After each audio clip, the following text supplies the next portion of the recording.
ಆತ್ಮೀಯ ಕನ್ನಡ ಪ್ಲಾನೆಟ್ ವೀಕ್ಷಕರಿಗೆ ಸ್ವಾಗತ. ಕೇಂದ್ರದ BJP ಮೋದಿ ನೇತೃತ್ವದ ಸರ್ಕಾರ ಒಂದು ಆದೇಶವನ್ನು ಹೊರಡಿಸಿದೆ. ಏನಪ್ಪ ಅಂತಂದರೆ, ಇನ್ನು ಮುಂದೆ ಸರ್ಕಾರಿ ನೌಕರರು ಕೂಡ RSS ಚಟುವಟಿಕೆಗಳಲ್ಲಿ ಅಧಿಕೃತವಾಗಿ ಭಾಗವಹಿಸ್ಬೋದು ಅಂಥೇಳಿ.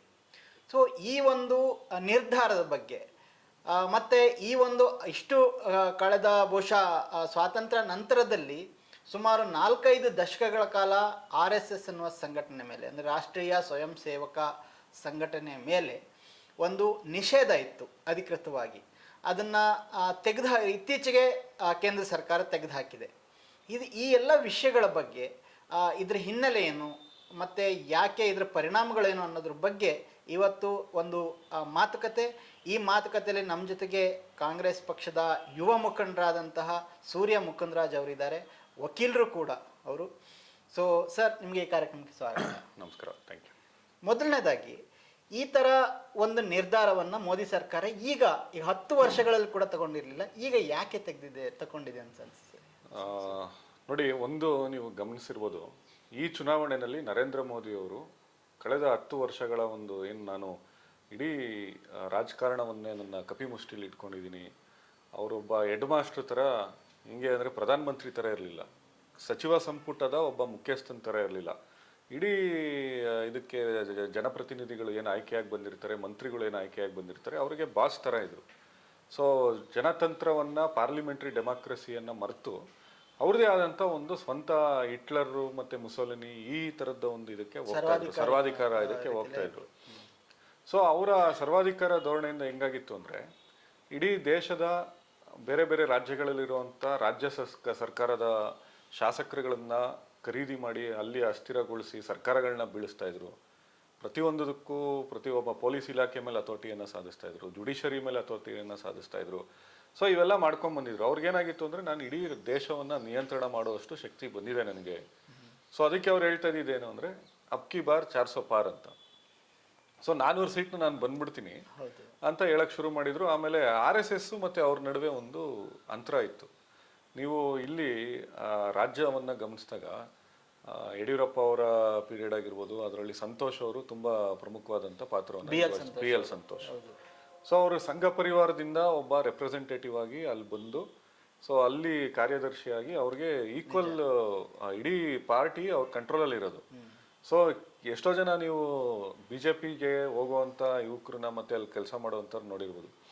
ಅವರು BJP ಪಕ್ಷಕ್ಕಿಂತ ಹೆಚ್ಚಾಗಿ ಸಂಘ ಪರಿವಾರದ ಮುಖಂಡರನ್ನ ಪ್ಲೀಸ್ ಮಾಡೋದ್ರಲ್ಲೇ ಜಾಸ್ತಿ ತಮ್ಮ, ಎಸ್ಪೆಷಲಿ ಲಾಸ್ಟ್ ಅಸೆಂಬ್ಲಿ ಎಲೆಕ್ಷನ್ ನಲ್ಲಿ ಒಂದು ಪ್ರಾಬಲ್ಯ ಸಂಘ ಪರಿವಾರದ ಮುಖಂಡರನ್ನ ಮಾಡುವಂಥದ್ದು. ಯಾಕೆ ಅವರು ಇದಾಗ್ತಾರೆ ಅಂದರೆ, ಒಂದು BJP ಪೊಲಿಟಿಕಲ್ ಫೇಸು, ಆದರೆ RSS ಅದು ಬೇರೆ ಬೇರೆ ಇದನ್ನ ನಿಯಂತ್ರಣ ಮಾಡುವಂಥ ಒಂದು ಶಕ್ತಿಕೋಶ.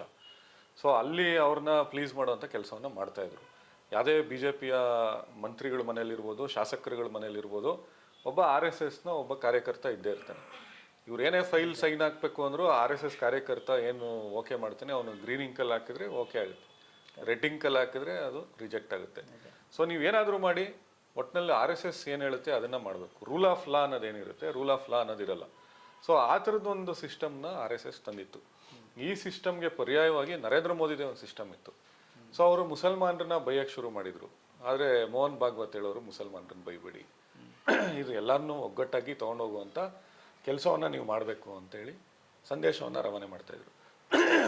ಸೊ ಈ ಥರ ಇದ್ದಾಗ ನರೇಂದ್ರ ಮೋದಿಯವರು RSS ಹಿಡಿತವನ್ನು ಮೀರಿ ತಮ್ಮದೇ ಆದಂಥ ಒಂದು ವ್ಯಕ್ತಿತ್ವವನ್ನು ಸ್ಥಾಪನೆ ಮಾಡ್ಕೊಂಡು ಕೊಟ್ಟಿದ್ರು. ಸೊ 1966ನೇ ಇಸ್ವಿನಲ್ಲಿ ಅವತ್ತಿನ ಕೇಂದ್ರ ಸರ್ಕಾರ, ಇಂದಿರಾ ಗಾಂಧಿಯವರ ಸರ್ಕಾರ, ಈ ಥರದ ಚಟುವಟಿಕೆಗಳಿಗೆ ಹೋಗಬಾರ್ದು ಅಂತ. ಯಾಕೆಂದರೆ ಕರ್ಪೂರಿ ಕಮಿಷನ್ನು ಮತ್ತು ಬೇರೆ ಬೇರೆ ಇದ್ರ ವರದಿಗಳ ಪ್ರಕಾರ RSS ಸಂಘಟನೆ ಅನ್ನೋದು ಒಂದು ದೇಶ ವಿರೋಧಿ ಸಂಘಟನೆ, ದ್ವೇಷವನ್ನು ಮೂಡಿಸುವಂಥ ಸಂಘಟನೆ. ಅವರು ಮುಖವಾಡ ಹಾಕ್ಕೊಂಡಿದ್ದಾರೆ, ನಾವು ಸೇವೆ ಮಾಡ್ತೀವಿ, ರಾಷ್ಟ್ರಭಕ್ತರು, ಅದು ಮಾಡ್ತೀವಿ, ನಮ್ಮದು ಸಾಂಸ್ಕೃತಿಕ ಸಂಘಟನೆ ಅಂತಾರೆ. ಎಲ್ಲಿ ನೋಂದಾಯಿತಾಗಿದೆ? ಕನ್ನಡ ಸಂಸ್ಕೃತಿ ಇಲಾಖೆಯಲ್ಲಿ ಅಥವಾ ಇದರಲ್ಲಿ ಕೇಂದ್ರ ಸರ್ಕಾರದ ಯಾವ್ದಾದ್ರು ಸಂಸ್ಕೃತಿ ಇಲಾಖೆಯಲ್ಲಿ ರಿಜಿಸ್ಟರ್ ಆಗಿದೆಯಾ? ಸೊಸೈಟಿ ಆಫ್ ರಿಜಿಸ್ಟ್ರಾರಲ್ಲಿ ರಿಜಿಸ್ಟರ್ ಆಗಿದೆಯಾ?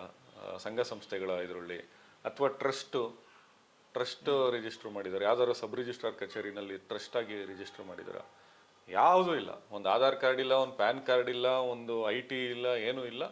ಅದೊಂದು ಸಂಘಟನೆ, ಅಸ್ತಿತ್ವದಲ್ಲೇ ಇಲ್ಲದೆ ಇರುವಂಥ ಅಸ್ತಿತ್ವ ಮೂಡಿಸ್ಕೊಂಡಿರುವಂಥ ದೊಡ್ಡ ಸಂಘಟನೆ ಅದು. ಈಗ ನೀವು ಒಂದು ವಿಷಯ ಹೇಳಿದ್ರೆ RSS ಮತ್ತೆ ಮೋದಿ ನಡುವೆ ಒಂದು ಗ್ಯಾಪ್ ಕ್ರಿಯೇಟ್ ಆಗಿತ್ತು ಅಂತ ಹೇಳಿ. ಇತ್ತೀಚೆಗೆ ಚುನಾವಣೆಯ ನಂತರದಲ್ಲಿ, ಮೊನ್ನೆ ಚುನಾವಣೆ ರಿಸಲ್ಟ್ ಬಂದ ನಂತರದಲ್ಲಿ, ಯಾವಾಗ BJP ಅಥವಾ ಮೋದಿಗೆ ಒಂದು ಹಿನ್ನಡೆ ಅಂತ ಆದಮೇಲೆ ಮೋಹನ್ ಭಾಗವತ್ ಬೇರೆ ರೀತಿಯ ಹೇಳಿಕೆಗಳನ್ನು ಕೊಟ್ಟರು. ಅಂದರೆ ಅವ್ರನ್ನ ಪ್ರಶ್ನೆ ಮಾಡುವಂಥ ಅಥವಾ ನೀನು ದೊಡ್ಡ ಮನುಷ್ಯ ಅಲ್ಲ ಅನ್ನೋ ಇಂಡೈರೆಕ್ಟ್ಲಿ ಹೇಳುವಂಥ ಇದನ್ನು ಕೊಟ್ಟಿದ್ದಂಥದ್ದು. ನೀವು ಹೇಳ್ದಂಗೆ ಅದು ಆ ಒಂದು ಅಂತರವನ್ನು ಸೂಚಿಸುತ್ತೆ. ಆದರೆ ಇದೇ RSSನ ಮೋಹನ್ ಭಾಗವತ್ ಈ ಹಿಂದೆ ಮೋದಿ ಮಾಡಿದ ಯಾವುದೇ ಅನಾಚಾರಗಳನ್ನು, ಅನಾಹುತಗಳನ್ನು, ಯಾವುದೇ ಭ್ರಷ್ಟಾಚಾರಗಳನ್ನು ಖಂಡಿಸ್ಲಿಲ್ಲ, ಇದು ಮಾಡಲಿಲ್ಲ. ಈ ಒಂದು ಹೊಂದಾಣಿಕೆ ರಾಜಕೀಯ ಅನ್ಸಲ್ವಾ ಇದು RSS? ಅಲ್ಲ, ಅವರು ಒಂದು ಥ್ರೆಟ್ ಕೊಟ್ಟರು ನರೇಂದ್ರ ಮೋದಿ ಅವ್ರಿಗೆ. ಈ ಎಲೆಕ್ಷನ್ ಅಲ್ಲಿ ಅವ್ರು ಕೆಲಸ ಮಾಡಲಿಲ್ಲ. ಬಹುತೇಕ ನೀವು ಮೊನ್ನೆ 2024ರ ಲೋಕಸಭೆ ಚುನಾವಣೆಯಲ್ಲಿ ಪೂರ್ತಿ ಶ್ರಮ ಹಾಕಿ RSS ಕಾರ್ಯಕರ್ತರು ಚುನಾವಣಾ ಪ್ರಚಾರವನ್ನ ನಡೆಸಿಲ್ಲ. ಸೊ ಬಿಜೆಪಿಗೆ ಯಾಕೆ ಕರ್ನಾಟಕದಲ್ಲೂ ನಡೆಸಲಿಲ್ಲ. ಕರ್ನಾಟಕದಲ್ಲಿ ಆಗಿರುವಂತದ್ದು JDS ಮತ್ತೆ ಬಿಜೆಪಿಯ ಮೈತ್ರಿ ವರ್ಕೌಟ್ ಆಗಿದೆ ಕೆಲವು ಹಳೆ ಮೈಸೂರು ಭಾಗದಲ್ಲಿ. ಸೊ ಅದು ಪ್ಯೂರ್ಲಿ ಅದು ಕ್ಯಾಸ್ಟ್ ಇದ್ರ ಮೇಲೆ ಸಿಂಕರ್ ಆಗಿರೋದು. ಸೊ ಅದನ್ನ ಹೊರತುಪಡಿಸಿದ್ರೆ ಕುಮಾರಸ್ವಾಮಿ ಅವರು RSSನ ಬೈತಾ ಇದ್ರು. ಇವತ್ತು RSS ಬಿಟ್ಟು ಬಿಜೆಪಿಗೆ ಬೆಂಬಲ ಕೊಟ್ಟು ಬಿಜೆಪಿ ಬರೋದಕ್ಕೆ ಕುಮಾರಸ್ವಾಮಿ ಅವರ ದೊಡ್ಡ ಮಿಸ್ಟೇಕ್ಗಳು ಇದೆ. ನಮ್ಮ ರಾಜ್ಯದಲ್ಲಿ ಕೋಮುವಾದಿ ಪಕ್ಷ ಅಧಿಕಾರ ಬರೋದಕ್ಕೆ ಕುಮಾರಸ್ವಾಮಿ ಅವರು ಕಾರಣಕರ್ತರು. ಹಿಂದೆ ಬಂಗಾರಪ್ಪ ಅವರು ಹೇಳ್ತಾ ಇದ್ರು, ನಾನು ಬಿಜೆಪಿಗೆ ಹೋಗಿರ್ಲಿಲ್ಲ ಅಂದ್ರೆ ಬಿಜೆಪಿ ಬರ್ತಾ ಇರ್ಲಿಲ್ಲ 74 ಸೀಟು ಅಂತ. ಸೊ ಬಂಗಾರಪ್ಪ ಅವರು ಹೋದ ನಂತರ ಕುಮಾರಸ್ವಾಮಿ ಅವರು ಯಾವಾಗ 2008ರಲ್ಲಿ ಇವ್ರ ಜೊತೆ ಅಧಿಕಾರ ಹಂಚ್ಕೊಂತಾರೆ, ಅವತ್ತು ಇದು ಗಣಿಗಾರಿಕೆ ಪೀಕಲ್ಲಿತ್ತು. ಅಕ್ರಮ ಗಣಿಗಾರಿಕೆ, ಜನಾರ್ದನ್ ರೆಡ್ಡಿ ಅವರು ಮತ್ತೆ ಬಳ್ಳಾರಿಯ ಒಂದು ಹಣ ಇತ್ತು. ಮತ್ತು ಕುಮಾರಸ್ವಾಮಿ ಅವರು ಇವ್ರಿಗೆ ಅಧಿಕಾರವನ್ನು ಕೊಟ್ಬಿಟ್ರು. ಸೊ ಅವ್ರಿಗೆ ಒಂದೇ ಒಂದು ಇದಿದ್ದೇನು ಅಂದ್ರೆ ನಮ್ಗೆ ಅಧಿಕಾರ ಒಂದು ಸಿಗ್ಲಿ ಅಂತ. ಸೊ ಅದು ಆಯ್ತು. ಇವತ್ತು ಕುಮಾರಸ್ವಾಮಿ ಅವರಿಂದ ಮತ್ತೊಮ್ಮೆ ಅದೇ ಕುಮಾರಸ್ವಾಮಿನೇ ತಿಳಿದ್ಬಿಟ್ಟು ಅವ್ರು ಬಂದಿದ್ದಲ್ಲ, ಅವ್ರನ್ನೇ ಇದನ್ನ ವಚನ ಭ್ರಷ್ಟರು ಅಂತ ಹೇಳಿ ಆರೋಪ ಮಾಡ್ಕೊಂಡು ಬಂದ್ರು. ಸೊ ಅವರ ಪಕ್ಷದ ರಾಜ್ಯಾಧ್ಯಕ್ಷರಾಗಿದ್ದಂಥ ವಿಶ್ವನಾಥ್ ಅವ್ರನ್ನೇ ಆಪರೇಷನ್ ಕಮಲದ ಮುಖಾಂತರ ಸೇರ್ಪಡೆ ಮಾಡ್ಕೊಂಡ್ರು, ಎಲ್ಲ ಆಯ್ತು. ಸೊ ಇವತ್ತು ಅದೇ ಕುಮಾರಸ್ವಾಮಿ ಕಾರಣಕ್ಕೆ ಇಲ್ಲಿ ಬಂದಿರೋದು, RSS ಕಾರ್ಯಕರ್ತರ ಕಾರಣಕ್ಕಲ್ಲ. ಬಜರಂಗ್ ದಳ ಇವತ್ತು ಆಕ್ಟಿವ್ ಇಲ್ಲ. RSS ಕಾರ್ಯಕರ್ತರು ಅಷ್ಟೊಂದು ಬಹಿರಂಗವಾಗಿ ಬರಲಿಲ್ಲ.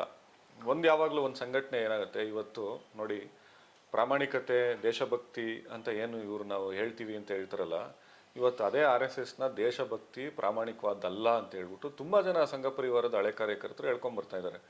ಹನುಮೇಗೌಡರು ಅಂತವ್ರು ಪುಸ್ತಕ ಬರೆದಿದ್ದಾರೆ. ಅದಕ್ಕಿಂತ ಮುಂಚೆ ಹೆಚ್ಚು ಜನಪ್ರಿಯವಾಗಿದ್ದು AK ಸುಬ್ಬಯ್ಯ ಅವ್ರ ಪುಸ್ತಕ RSS ಅಂತರಂಗ.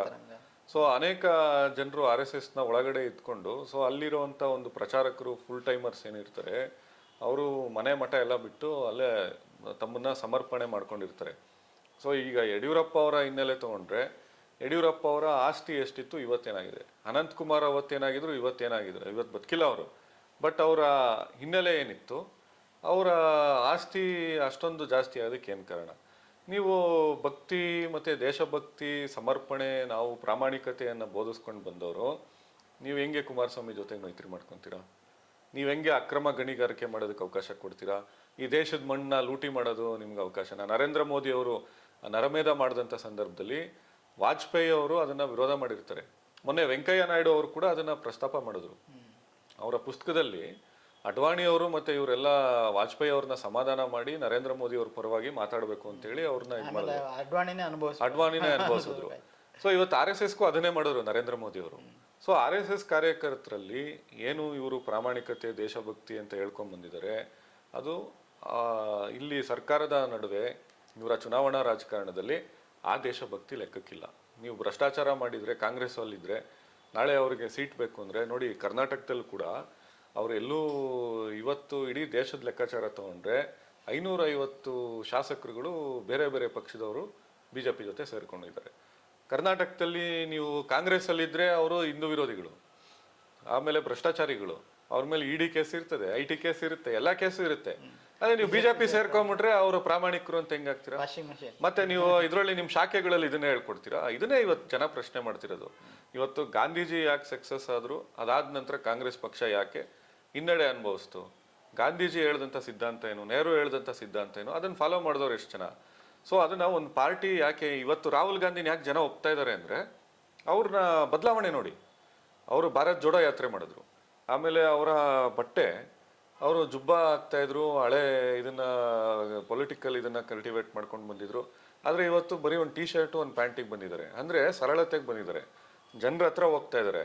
ನಾನು ಏನು ಹೇಳ್ತೀನೋ ಅದನ್ನ ಮಾಡ್ತೀನಿ ಅಂತ ಹೇಳ್ತಾ ಇದ್ದಾರೆ. ಅಂಬಾನಿ ಮದುವೆಗೆ ಆಹ್ವಾನ ಕೊಟ್ಟರು ಹೋಗಲ್ಲ ಅವರು. ಸೊ ಬೇರೆ ಬೇರೆಯವ್ರು ಹೋಗ್ಬೋದು. ಸೊ ರಾಹುಲ್ ಗಾಂಧಿ ಅವರು ಹೋಗ್ಲಿಲ್ಲ. ಸೊ ಗಾಂಧೀಜಿ ಯಾಕೆ ಇದಾದ್ರು ಅಂದ್ರೆ ಅವ್ರು ಏನು ಹೇಳಿದ್ರು ಅದನ್ನ ಬದುಕಿದ್ರು. ಆದ್ರೆ ಇವತ್ತು RSS ಅವ್ರು ಏನು ಹೇಳ್ತಾ ಇದ್ದಾರೆ ಅದ್ರ ವಿರುದ್ಧವಾಗಿ ಮಾಡ್ತಾ ಇದ್ದಾರೆ. ಸೊ ಇದು ನರೇಂದ್ರ ಮೋದಿನೂ RSS ಗೊತ್ತಿತ್ತು, ಇವರು ನಮ್ಮನ್ನ ಭ್ರಷ್ಟಾಚಾರ ಮಾಡೋದಕ್ಕೆ ಬಿಡ್ತಾರೆ, ಬೇರೆ ಬೇರೆ ಪಕ್ಷದ ಶಾಸಕರುಗಳನ್ನ ಖರೀದಿ ಮಾಡಕ್ ಬಿಡ್ತಾರೆ. ನೀವು ಯಾವುದೋ ಒಂದು ನೇರವಾದ ದಾರಿನೋ ಅನ್ಯ ಮಾರ್ಗನೋ ನೀವು ಒಟ್ಟಿನಲ್ಲಿ ಅಧಿಕಾರದಲ್ಲಿ ಇರಬೇಕು, ಚುನಾವಣೆಗಳನ್ನ ಗೆಲ್ಲಬೇಕು. ಮತ್ತು ಈ ಏನು ನಾವು ಇಷ್ಟು ಸದೃಢವಾದಂಥ ಸರ್ಕಾರಿ ವ್ಯವಸ್ಥೆ ಇತ್ತಲ್ಲ, ಇವತ್ತು ಕಾಂಗ್ರೆಸ್ ಸರ್ಕಾರ ಇದ್ರೂ ಕೂಡ ನೀವು ಯಾರು ಅರೆಸ್ಟ್ ಆಗ್ತಾ ಇದ್ರು ಅಂತ ನೋಡ್ಕೊಂಬನ್ನಿ. ಸೊ ಯಾರು ರೂಲಿಂಗಲ್ಲಿ ಇರ್ತಾ ಇದ್ರು ಅವರು ಭ್ರಷ್ಟಾಚಾರ ಮಾಡಿ ಜೈಲಿಗೆ ಹೋಗ್ತಾ ಇದ್ರು. ವಿರೋಧ ಪಕ್ಷದವ್ರು ಜೈಲಿಗೆ ಹೋಗ್ತಾ ಇರಲಿಲ್ಲ. ವಿರೋಧ ಪಕ್ಷದವ್ರ ಮೇಲೆ ಭ್ರಷ್ಟಾಚಾರ ಇಡಿ ರೈಡು, ಆಮೇಲೆ ಇಡಿ IT ಇಲಾಖೆಗಳು ಹೋಗ್ತಾ ಇರಲಿಲ್ಲ. ಯಾರು ಆಡಳಿತದಲ್ಲಿ ಇರ್ತಾ ಇದ್ರು, ಆಡಳಿತದಲ್ಲಿರೋರು ಮಾಡ್ತಾ ಇರುವಂಥ ಹಗರಣಗಳು ತಪ್ಪುಗಳ ಮೇಲೆ ಅವರು ಕಣ್ಣಿಡ್ತಾ ಇದ್ದಂಥ ಸಂಸ್ಥೆಗಳಿವು. ಬಟ್ ಇವತ್ತು ಆ ಸಂಸ್ಥೆಗಳೆಲ್ಲ ಒಂದು ವಿರೋಧ ಪಕ್ಷವನ್ನ ಟಾರ್ಗೆಟ್ ಮಾಡ್ಕೊಂಡು ಬಂದಿದ್ದಾವೆ. ಇವತ್ತು ಎಷ್ಟು IT ರೈಡ್ಗಳಾಗಿದ್ದಾವೆ BJP ಅಧಿಕಾರದಲ್ಲಿರೋರ ಮೇಲೆ, ಯಾರ ಮೇಲೂ ಆಗಿಲ್ಲ. ಎಲ್ಲ BJPನಲ್ಲಿ ಯಾರು BJP ಹೋಗಕ್ಕೆ ರೆಡಿ ಆಗಿರ್ತಾರೆ, ಯಾರು ಅನ್ಯ ಪಕ್ಷದ ಶಾಸಕರು ಇರ್ತಾರೆ, ಸಂಸದರು ಇರ್ತಾರೆ, ಅವ್ರ ಮೇಲೆ ರೈಡ್ ಆಗುತ್ತೆ. ಸೊ ಇದನ್ನ ನರೇಂದ್ರ ಮೋದಿ ಅವ್ರು ಮಾಡ್ಕೊಂಡ್ಬಂದು RSSನ ಕಡೆಗಣಿಸ್ತಾ ಬಂದರು. ಇವತ್ತು RSSನ ಆಸ್ತಿ ನೀವು ನೋಡ್ಬೋದು. RSS ಒಟ್ಟು 30ಕ್ಕಿಂತ ಹೆಚ್ಚು ಬೇರೆ ಬೇರೆ ಸಂಸ್ಥೆಗಳನ್ನ ಇಟ್ಕೊಂಡಿದೆ. ಇತ್ತೀಚೆಗೆ ಒಂದು ಇದಕ್ಕೆ ಈ ಕಡೆ ಚಿಕ್ಕಬಳ್ಳಾಪುರ ಭಾಗದಲ್ಲಿ ಪೇಪರ್ ಅಡ್ವರ್ಟೈಸ್ಮೆಂಟ್ ಬಂದಿತ್ತು, ಒಂದು ಕನ್ವರ್ಷನ್ಗೆ ಅಂತ ಹಾಕೊಂಡಿದ್ದಾರೆ RSS ಸಂಘಟನೆಯವರು ಅಂತ, ರಾಷ್ಟ್ರೋತ್ಥಾನದವರು. ಸೊ ನೀವು ಅಷ್ಟೊಂದು ಆಸ್ತಿ ಎಲ್ಲಿಂದ ಬಂತು? ಸಿಟಿ ಮಧ್ಯಭಾಗದಲ್ಲಿ, ಬೆಂಗಳೂರು ಸಿಟಿಯ ಮಧ್ಯಭಾಗದಲ್ಲಿ ರಾಷ್ಟ್ರೋತ್ಥಾನದ ಆಸ್ತಿ ಇದೆ, ಶೇಷಾದ್ರಿಪುರಮಲ್ಲಿದೆ, ನೃಪತುಂಗ ರಸ್ತೆನಲ್ಲಿದೆ. ಈ ಆಸ್ತಿಗಳು ಮತ್ತೆ ಡಬಲ್ ಆಯಿತು. ನೀವು ಇಲ್ಲಿ ನಮ್ಮ ಮಾಗಡಿ ರಸ್ತೆಯಲ್ಲಿ ಅವರ ಇದ್ದಿದ್ದು, ನಾಗ್ಪುರ ಹೆಂಗೆ ಮುಖ್ಯನೋ ಕರ್ನಾಟಕದ ಇದಕ್ಕೆ ಬಂದಾಗ ಚೆನ್ನೈನಹಳ್ಳಿ ಮಾಗಡಿ ರಸ್ತೆಯಲ್ಲಿರುವಂಥ RSSನ ಹೆಡ್ ಕ್ವಾರ್ಟರ್ಸ್ ಅದು. ಅಲ್ಲೊಂದು ಶಿಕ್ಷಣ ಸಂಸ್ಥೆ ಇದೆ, ರಾಷ್ಟ್ರೋತ್ಥಾನ ಶಿಕ್ಷಣ ಸಂಸ್ಥೆ. ಸೊ ಅದು ಹೆಂಗ್ ಡೆವಲಪ್ ಆಗಿದೆ. ಆಮೇಲೆ ಇಲ್ಲೇ ನಿಮ್ಮ ಕಚೇರಿ ಸಮೀಪದಲ್ಲೇ ಒಂದು ಆಸ್ಪತ್ರೆ ಮಾಡಿದ್ದಾರೆ ರಾಷ್ಟ್ರೋತ್ಥಾನದವರು. ಅಷ್ಟು ದೊಡ್ಡ ಆಸ್ಪತ್ರೆ ಹೆಂಗಾಯ್ತು? ಮುಂಚೆ ಮಣಿಪಾಲ್ ಅವ್ರ ಚಿಲ್ಡ್ರನ್ ಹಾಸ್ಪಿಟ್ಲ್ ಇತ್ತಲ್ಲಿ ಒಂದು 20 ವರ್ಷದ ಹಿಂದೆ. ಮಲ್ಟಿ ಸ್ಪೆಷಾಲಿಟಿ ಆಸ್ಪತ್ರೆ ಆಗಿದೆ. ಸೊ ಇವಕ್ಕೆಲ್ಲ ಹಣ ಎಲ್ಲಿಂದ ಬಂತು? ಯಾರ ಹಣ, ಯಾರಿಂದ ಕೊಡ್ತಾ ಇದ್ದಾರೆ? ಇದಕ್ಕೆಲ್ಲ ಅಕೌಂಟಬಿಲಿಟಿ ಏನು? ಟ್ಯಾಕ್ಸ್ ಕಟ್ತಾ ಇದ್ದಾರಾ? ಯಾರು ಇದಕ್ಕೆ ದುಡ್ಡು ಸಪ್ಲೈ ಮಾಡ್ತಾರೆ? ನೀವೇನಾದರೂ NGO ಆಕ್ಟಿವಿಟಿ ಮಾಡ್ತೀರಾ ಅಂದರೆ, ಫಾರಿನ್ ಫಂಡ್ಸ್ ತೊಗೊತೀರಾ ಅಂದರೆ, BJP ವಿರುದ್ಧ ಮಾತಾಡ್ತೀರಾ ಅಂದರೆ ಅವ್ರ ಮೇಲೆ ರೈಡ್ ಆಗುತ್ತೆ, ಅದನ್ನು ಕ್ಯಾನ್ಸಲೇಷನ್ ಮಾಡ್ತಾರೆ. ಆಕಾರ್ ಪಟೇಲ್ ಅವರ NGOಗಳನ್ನೆಲ್ಲ ಮುಚ್ಚಿಸ್ಬಿಟ್ರು. ಬಟ್ ಆದರೆ ಇದನ್ನ RSSನ ಜೊತೆಲಿರುವಂಥ NGOಗಳು ಹೆಂಗೆ ನಡೀತಾ ಇದ್ದಾವೆ? ಸೊ ಇವನ್ನೆಲ್ಲ ಇವರು ಹಗರಣ ಮಾಡೋದಕ್ಕೆ ಅವರೂ ಬಿಟ್ಟಿದ್ದಾರೆ, ಇವರು ಬಿಟ್ಟಿದ್ದಾರೆ. ಸೊ ಒಟ್ಟಿನಲ್ಲಿ ಅವ್ರಿಗೇನು ಅಂದರೆ ಈ ಸಂಸ್ಥೆಗಳು ಕೊಲ್ಯಾಪ್ಸ್ ಆಗಬೇಕು, ನ್ಯಾಯಾಂಗ ಕೊಲ್ಯಾಪ್ಸ್ ಆಗಬೇಕು. ಇವತ್ತು ಯಡಿಯೂರಪ್ಪ ಅವ್ರ ಪ್ರಕರಣ ನೋಡಿ, ಯಡಿಯೂರಪ್ಪ ಅವರ ಮೇಲಿರುವಂಥದ್ದು ಪೋಕ್ಸೋ ಪ್ರಕರಣ. ಯಾರಾದರೂ ಒಬ್ಬ ವ್ಯಕ್ತಿ ಮೇಲೆ ಪೋಕ್ಸೋ ಕಾಯ್ದೆನಲ್ಲಿ ಬೇಲಾಗುವಂಥದ್ದು ಸಾಧ್ಯನೇ ಇಲ್ಲ. ಅದರಲ್ಲೂ ವಿಡಿಯೋ ಎವಿಡೆನ್ಸ್ ಇದೆ, ಇದಿದೆ. ಎಷ್ಟೋ ಜನ ಸುಮ್ಮನೆ ಒಂದು ಮಕ್ಕಳ ಮೇಲೆ ವಿಡಿಯೋ ಮಾಡಿದ್ರು ಅಂತ ಹೇಳ್ಬಿಟ್ಟು ಇವತ್ತರೆಗೂ ಬೇಲ್ ಇಲ್ದಂಗೆ ಜೈಲಲ್ಲಿದ್ದಾರೆ. ಆದರೆ ಯಡಿಯೂರಪ್ಪ ಅವ್ರಿಗೆ ಟಾಮ್ ಡಿಕ್ ಆ್ಯಂಡ್ ಹ್ಯಾರಿ ಅಲ್ಲ ಅಂತಾರೆ ಹೈಕೋರ್ಟಲ್ಲಿ. ಸೊ ಇದು ಏನು ಅನಿಸುತ್ತೆ ಜುಡಿಷರಿ ಬಗ್ಗೆ ಏನು ಅನಿಸುತ್ತೆ? ಅದೇ ಪೀಠದಲ್ಲಿ ಸಿದ್ದರಾಮಯ್ಯ ಅವರು, ಸುರ್ಜೇವಾಲಾ ಮತ್ತು ನಮ್ಮ ಸಲೀಂ ಅಹ್ಮದ್ ಅವರು ಇವರು ಪ್ರೊಟೆಸ್ಟ್ ಮಾಡಿದ್ದಾರೆ ಅಂತ. ಮೇಕೆದಾಟು ಪಾದಯಾತ್ರೆ ಮಾಡಿದ್ರಲ್ಲ, ಮೇಕೆದಾಟು ಪಾದಯಾತ್ರೆ ಮಾಡಿದ್ದಕ್ಕೆ 8 ಕೇಸ್ಗಳು ರಿಜಿಸ್ಟರ್ ಆಗಿದೆ ಒಟ್ಟು. ಅದನ್ನ ಕ್ವಾಶಿಂಗ್ ಕೇಳ್ಕೊಂಡು ಹೋಗ್ತಾರೆ ಸಿದ್ದರಾಮಯ್ಯ ಅವರು, ಸುರ್ಜೇವಾಲಾ ಅವರು ಮತ್ತು ಸಲೀಂ ಅಹ್ಮದ್ ಅವರು. ಸೊ ಅದೇ ಬೆಂಚ್ ಏನಂತ ಆರ್ಡರ್ ಮಾಡುತ್ತೆ, ಇವರು ಪ್ರತಿಭಟನೆ ಮಾಡಿರೋದು ತಪ್ಪು, ಈ ಥರ ದೊಡ್ಡ ದೊಡ್ಡ ಲೀಡರ್ಸ್ ಆಗ್ಬಿಟ್ಟು ಹಿಂಗೆ ಪ್ರತಿಭಟನೆ ಮಾಡಬಾರ್ದು. ಆಮೇಲೆ ಇದರಲ್ಲಿ ಹೈಕೋರ್ಟೇ ಹೇಳಿದೆ, ಯಾರು ಕಂಪ್ಲೇನೆಂಟ್ ಇದ್ದಾರೆ ಅವ್ರನ್ನ ರೆಸ್ಪಾಂಡೆಂಟ್ ಮಾಡಬೇಕು ಅಂತ. ಅವ್ರನ್ನ ಯಾರು PSI ಇದ್ರು ಅವ್ರನ್ನ ರೆಸ್ಪಾಂಡೆಂಟ್ ಮಾಡಿದ್ರು ಕಾನೂನು ಪ್ರಕಾರ. ಆ PSIನ ಯಾಕೆ ನೀವು ರೆಸ್ಪಾಂಡೆಂಟ್ ಮಾಡಿದ್ದೀರಾ ಅಂತ 10,000 ರೂಪಾಯಿ ಫೈನ್ ಹಾಕ್ತಾರೆ.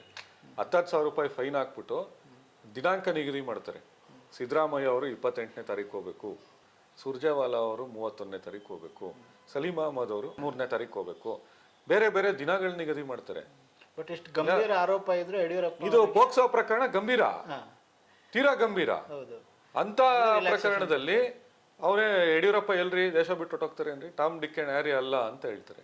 ಹಂಗಾರೆ ಇದು ಜನರಿಗೋಸ್ಕರ ಹೋರಾಟ ಮಾಡಿರೋದು ತಪ್ಪು, ಪೋಕ್ಸೋ ಕಾಯ್ದೆ ಇದ್ರ ಪ್ರಕಾರ ಅಪರಾಧ ಮಾಡಿರೋದು ಸರಿ. ಸೊ ಇದು RSS ಸಿದ್ಧಾಂತ. ಈ ಸಿದ್ಧಾಂತವನ್ನ ನೀವು ನ್ಯಾಯಾಂಗದ ಮುಖಾಂತರ, ಅಧಿಕಾರಿಗಳ ಮುಖಾಂತರ, ಸರ್ಕಾರದ ಬೇರೆ ಬೇರೆ ಇಲಾಖೆಗಳ ಮುಖಾಂತರ ಅದನ್ನ ಒಳಗಡೆ ತಳ್ಳಿ ಸರ್ಕಾರಿ ವ್ಯವಸ್ಥೆನ ಕೊಲ್ಯಾಪ್ಸ್ ಮಾಡುವಂಥದ್ದು. ನೀವು RSS ಮತ್ತೆ BJP ಅವ್ರ ಜೊತೆಗಿದ್ರೆ ನೀವು ಪೋಕ್ಸೋ ಕಾಯ್ದೆ ಆದ್ರೂ ಮಾಡ್ಕೊಂಬನ್ನಿ, ಏನಾದ್ರೂ ಸೊ ಮಾಡ್ಕೊಂಬನ್ನಿ. ಇಲ್ಲಿಗ ನಿಷೇಧದ ಬಗ್ಗೆ ನಾವು ಮಾತಾಡ್ತಿದ್ದೀವಿ. ಯಾಕೆ ನಿಷೇಧನ ಈಗ ಮೋದಿ ಸಡ್ಲ ಮಾಡಿದ್ದು? ಮೋದಿ ಅವ್ರಿಗೆ ಒಂದು ಇದೊಂದು ಚರ್ಚೆ ಹುಟ್ಟಾಕ್ಬೇಕು. ಯಾವಾಗಲೂ ಅವರು ಡಿವಿಯೇಷನ್ ಅಲ್ಲಿ ಎಕ್ಸ್ಪರ್ಟ್. ಅಮಿತ್ ಶಾ, ನರೇಂದ್ರ ಮೋದಿ ಇವರೆಲ್ಲ ಇವತ್ತು ನೀಟ್ ಹಗರಣ ಆಗಿದೆ. ಹೌದು, ಆಪೋಸಿಷನ್ ಪಾರ್ಟಿ ಆಕ್ರೋಶ ಬರ್ತಾ ಆಕ್ರೋಶ, ವಿದ್ಯಾರ್ಥಿಗಳಂತೂ ತುಂಬಾ ದೊಡ್ಡ ಆಕ್ರೋಶ ವ್ಯಕ್ತಪಡಿಸ್ತಾ ಇದ್ದಾರೆ. ಅಗ್ನಿವೀರ್ ಬಗ್ಗೆ ವಿರೋಧ ಇದೆ. ಆಮೇಲೆ ಇವರ ಅನೇಕ ವಿಚಾರಗಳ ಬಗ್ಗೆ ಲೋಕಸಭೆಯಲ್ಲಿ ಚರ್ಚೆ ಆಗ್ತಾ ಇದೆ. ಅಪೋಸಿಷನ್ ತುಂಬಾ ಸ್ಟ್ರಾಂಗ್ ಆಗಿದೆ, ವಿರೋಧ ಪಕ್ಷದ ನಾಯಕರಿದ್ದಾರೆ. ಸೊ ಇವೆಲ್ಲ ಚರ್ಚೆಗಳು ನಡೀತಾ ಇದೆ. ಆಮೇಲೆ ಆ ಕಡೆಯಿಂದ ಮೋಹನ್ ಭಾಗವತ್ ಅವರು ಅವಾಗವಾಗ ನರೇಂದ್ರ ಮೋದಿ ಅವ್ರಿಗೆ ಕಿವಿ ಹಿಂಡ್ತಾ ಇರ್ತಾರೆ. ಈಗ ನರೇಂದ್ರ ಮೋದಿ ಅವರು ಎಲೆಕ್ಷನ್ ಟೈಮಲ್ಲಿ ಹೇಳಿದ್ರು, ನಾನು ಬಯಾಲಜಿಕಲ್ ಅಲ್ಲ, ದೈವಾಂಶ ಸಂಭೂತ ಅಂತ. ಸೊ ಮೋಹನ್ ಭಾಗವತ್ ಅವರು ಅದನ್ನ ಉಲ್ಲೇಖ ಮಾಡಿದ್ರು. ಈ ತರ ಕೆಲವರು ತಾವು ಬಯಾಲಜಿಕಲ್ ಅಲ್ಲ ಅಂತ ಹೇಳಿ ಹೇಳ್ಕೊಳ್ಳುವಂತ ಒಂದು ಸಂದರ್ಭನೂ ಬಂದಿದೆ. ದೇವ್ರಿಗಿಂತ ಹೆಚ್ಚು ದೊಡ್ಡವರಾಗಿದ್ದೀವಿ ಅಂತ ಹೇಳ್ಕೊಳ್ಳುವಂತ ವಾತಾವರಣ ನಿರ್ಮಾಣ ಆಗಿದೆ. ಆಮೇಲೆ ರಾಮ ಮಂದಿರ ಸೋರ್ತಾ ಇದೆ. ಅದು ಪೂರ್ತಿ ಪರಿಪೂರ್ಣ ಆಗಿಲ್ದೇ ಇರುವಂತ ರಾಮ ಮಂದಿರ ಮುಖಭಂಗ ಆಗಿದೆ. ಆಮೇಲೆ ಸೋರ್ತ ಈಗ ಶೆಡ್ಡಲ್ಲಿದ್ದು ರಾಮ ಇಷ್ಟು ವರ್ಷ 400 ವರ್ಷ ಶೆಡ್ಡಲ್ಲಿದ್ರು ರಾಮನ ಭಕ್ತರೆಲ್ಲ ಇವತ್ತು ಹೋರಾಟ ಮಾಡಿ ಅದಕ್ಕೊಂದು ಮಂದಿರ ಕಟ್ಟಿದೀವಿ ಅಂದ್ರೆ, ಆ ಮಂದಿರನಾದ್ರೂ ನೆಟ್ಟಕ್ಕೆ ಕಟ್ಟಿದ್ರೆ ಅದನ್ನು ಕಟ್ಟಲಿಲ್ಲ. ಆಮೇಲೆ ಆ ಮಂದಿರಕ್ಕೆ ಹೋಗುವಂತ ರಸ್ತೆಗಳು ಕುಸಿದು ಬಿದ್ದೋಗ್ತಾ ಇದಾವೆ. ಸೊ ಇವೆಲ್ಲ ವಿಚಾರಗಳನ್ನ ಡೈವರ್ಟ್ ಮಾಡಬೇಕು. RSSಗೂ ಒಂದು ಮನಃಶಾಂತಿ ಮಾಡಬೇಕು. ಆ ಮನಃಶಾಂತಿಯ ಪರಿಹಾರ ಅಂತ ಹೇಳ್ಬಿಟ್ಟು ಇದನ್ನು ಮಾಡಿದ್ದಾರೆ. ಏನು ಸರ್ಕಾರಿ ನೌಕರರು ಕೂಡ RSS ಚಟುವಟಿಕೆನಲ್ಲಿ ಭಾಗವಹಿಸ್ಬೋದು ಅಂತ ಹೇಳ್ಬಿಟ್ಟು ಏನು ಇದು ಭಾಗವಹಿಸಬಾರ್ದು ಅಂತ ಹೇಳಿ ಏನಿತ್ತಾಗಿತ್ತಲ್ಲ ಆದೇಶ, ಅದನ್ನ ಲಿಫ್ಟ್ ಮಾಡಿ ಭಾಗವಹಿಸಬಹುದು ಅಂತ ಮಾಡಿದ್ದಾರೆ.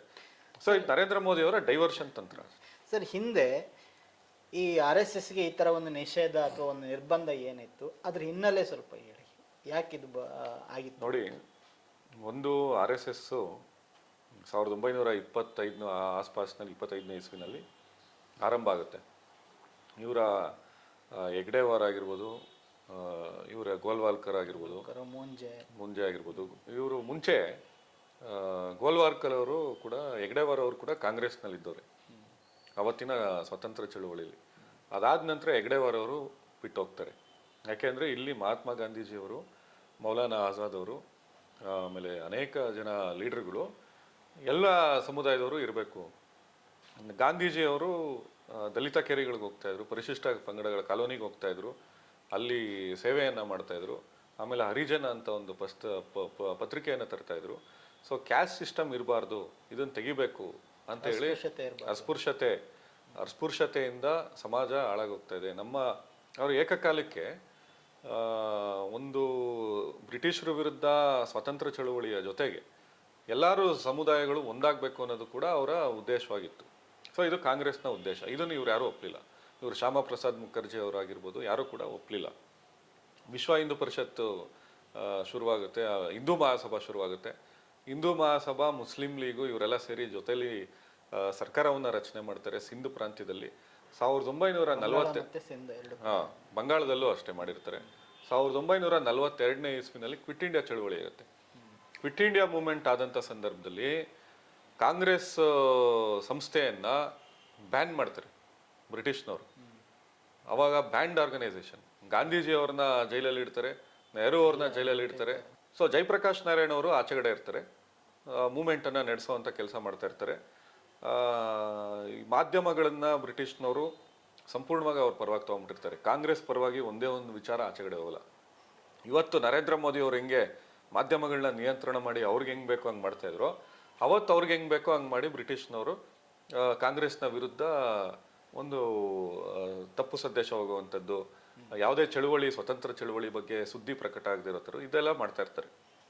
ಇದ್ರ ಬಗ್ಗೆ ಉಷಾ ಮೆಹ್ತಾ ಅಂತ ಹೇಳ್ಬಿಟ್ಟು ಇತ್ತೀಚೆಗೆ ಒಂದು ಸಿನಿಮಾ ಬಂದಿದೆ, ಏ ವತನ್ ಅಂತ. ಸೊ ಅದರಲ್ಲಿ ಕ್ವಿಟ್ ಇಂಡಿಯಾ ಚಳುವಳಿನಲ್ಲಿ ಏನೇನಾಯಿತು ಅಂತ ಕೂಡ ಮಾಡಿದ್ದಾರೆ.